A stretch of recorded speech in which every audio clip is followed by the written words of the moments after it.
Hi everyone. Those of you who are looking to deal with your hypertension and blood pressure issues with diet, there are few things that are going to really be helpful if you're aware of that.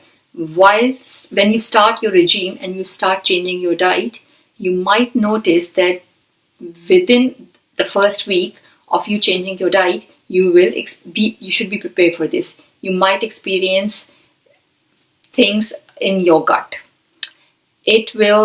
Some people experience diarrhea, some nausea, some vomiting, and some experience just discomfort, pain, bloating in this area, bloating in the back. All of this is a sign that you are the main problem of your the main reason for your high blood pressure was probably because of issues in your digestive system. Maybe you were not digesting properly, you were not making the right amount of enzymes, your liver was not functioning properly, your small intestine was not doing the absorption like it should have been, your large intestine was inflamed, there was some kind of, some people call it parasites. There is another doctor, Jess Petros, and she calls it microbes that are inside you. I call it toxins. There are others who will call it negative energy. So there is this thing which once you start building up your system, as soon as your body realizes that you are taking an action to solve whatever was there, the hypertension is the first thing. It fluctuates within the first few days and then the issue never arises again. But other issues which were the real reason for you experiencing those blood pressure fluctuation, they are going to come to surface now.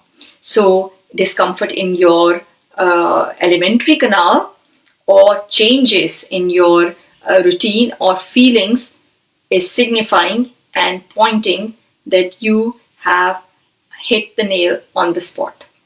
So now is a better time for you to continue doing what you're doing. And if the situation is not changing, say you've developed a discomfort and it does not go with the same diet within a day or 2 days, or does not reduce, then you have all the more reason to add a few things and take a few things away from your diet.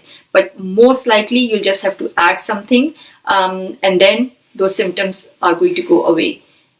Another symptom might emerge a few days after or the next day, or you might just get cured. If you've improved, then it does not mean that you have to stick to the same diet regime forever. You can start reintroducing your favorite foods with a little bit of changes. Obviously, you're going to be careful in what you're eating.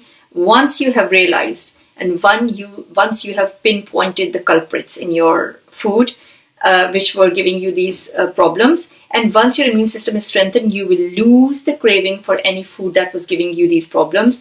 You will only want to eat healthy, and it is so amazing that you will not ever want to go back. There are people who go to this regime who try to improve their food and diet and start helping themselves like this, and the most amazing thing, they're really scared of doing this because most of, especially if you're obese, their concern is that they will feel hungry when we tell them that, choose this diet, and they start eliminating carbs and processed oil and, all that kind of food. They say that, whatever you're suggesting is not going to be enough.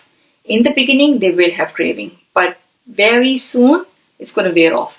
They stop having the craving for bad food or excess craving or excess hunger. It goes away along with everything else. So depending on what issues you have you starting your alimentary canal starts right from your mouth, depending on what you're experiencing, a rash inside your mouth, problem in your tongue, in burning here, burning in your stomach, bloating, diarrhea, something which is very sought after in the process is nausea. If you are beginning to feel nauseous, you are very likely to puke the toxins out, or some people might say you're going to be puking the microbes out. Then other symptoms, depending on because IBS is something a lot of people have before they start suffering from hypertension. So the problem is, if you do not address it, your gut is where 80% of your immune system is, and if you're not addressing the problems of your gut, your body will try to give you signals through increasing your blood flow, to increase, it will try to increase the pressure so that wherever the signals are weaker, more signals can reach there.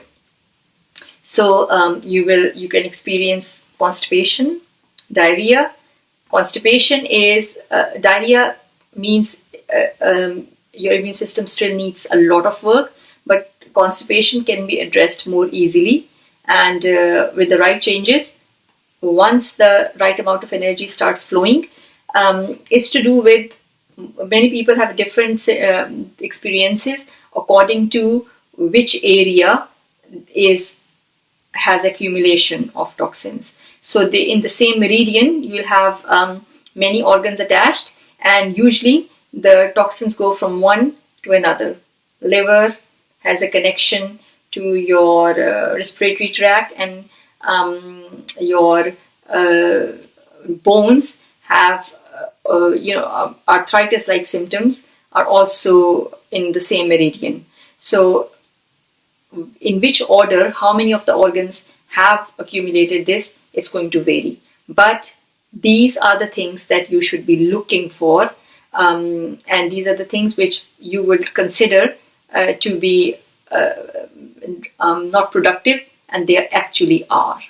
So if you think there's anything, if you find this talk confusing, or if you think you need help with anything, or it strikes to you that yes, this has happened to me, am I going the right way?